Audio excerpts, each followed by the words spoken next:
শক্তিশালী হোক, আল্লাহর সিস্টেম এটা। আল্লাহ ওই দুর্বল হকের ভয় ওই শক্তিশালী বাতিল আর তাগুতের কলিজায় ঢুকায়া দেন। এর এক জ্বলন্ত প্রমাণ হচ্ছে বাংলাদেশের আলেম ওলামারা। কি আছে মৌলবীর কাছে এত ডরান কেরাম করে? বড় হুজুর যেগুলো আছে আজকে নগদে 2 জনরে পাইছেন, পকেট চেক করলে কি পাইতেন? বেশির থেকে বেশি একটা মিসওয়াক আর তাসবিহ, আর আমার মতো ছাত্র হইলে সাথে আরেকটা কলম পাইতেন, এই তো।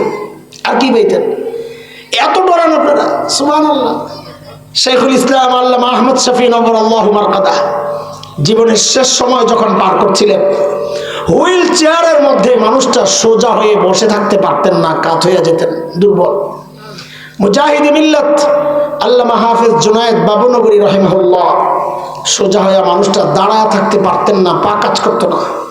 অথচ আমরা কি দেখেছি? শুধু বাংলাদেশ না, সারা দুনিয়া থাকতো ভয়ে অস্থির, কখন কোনটা ঘটায় দেয় বুড়ারা। কিরে ভাই এত ডর কেন? মানুষগুলা যেহেতু হক ছিলেন, দুর্বল হওয়া সত্ত্বেও আল্লাহ হকের ভয় শক্তিশালী বাতিলের কলিজায় ঢুকায়া দিয়েছেন। আপনারা দেখেন নাই কিছুদিন আগে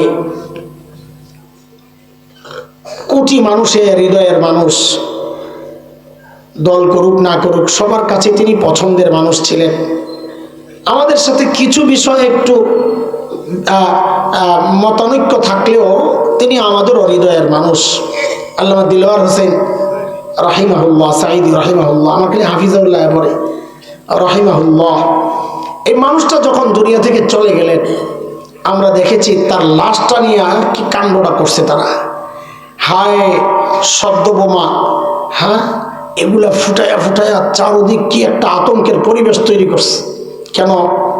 যে হক যখন কেউ হয়, খালি দুর্বল হইলেই ভয় পায় না, সে মারা গেলে লাশটারে পর্যন্ত মানুষ ভয় পায়। আল্লাহর সিস্টেমে এটা। এই পর্যন্ত যা বলছি বুঝছেন নি আপনারা? কথা কয় না, বুঝছেন? মাশাআল্লাহ, একটু একটু করে আমরা একটু একটু করে বুঝে বুঝে আগাবো। হ্যাঁ ইনশাল্লাহ। তুমি লাড়ালাড়ি করো কেন? লাড়ালাড়ি করো কেন? যেমনি আছে এমনি তো ভালো, লাড়ালাড়ি করবি না। তুই বয়া বয়া দুরূদ শরীফ পড় যে আল্লাহ আমার বিপদে ফেলায় না, এই হুজুর কিন্তু বহুত রাগী, আল্লাহ আমার মাইটটা দিতে পারে। তুই বয়া এই দোয়া না করবি, তুই লাড়ালাড়ি করছিস। আল্লাহ খেয়াল করে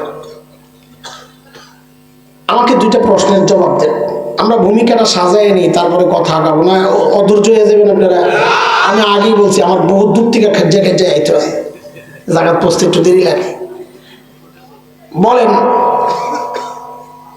সর্বশ্রেষ্ঠ রাসূলকে বলেন তো? মনে হয় যেন ঠকে গেছেন নবীরে পাইয়া। তো এমনি কইলেন যে এটা আমাদের গর্ব না?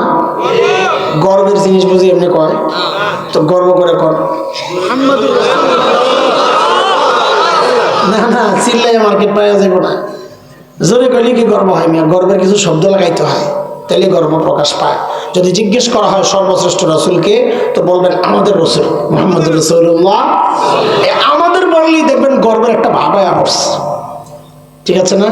তো বলেন এবার ঠিক করে সর্বশ্রেষ্ঠ রাসূলকে। মাশাআল্লাহ, এই না গর্ব প্রকাশ পায়। একটা প্রশ্ন করলাম, নাম্বার একটু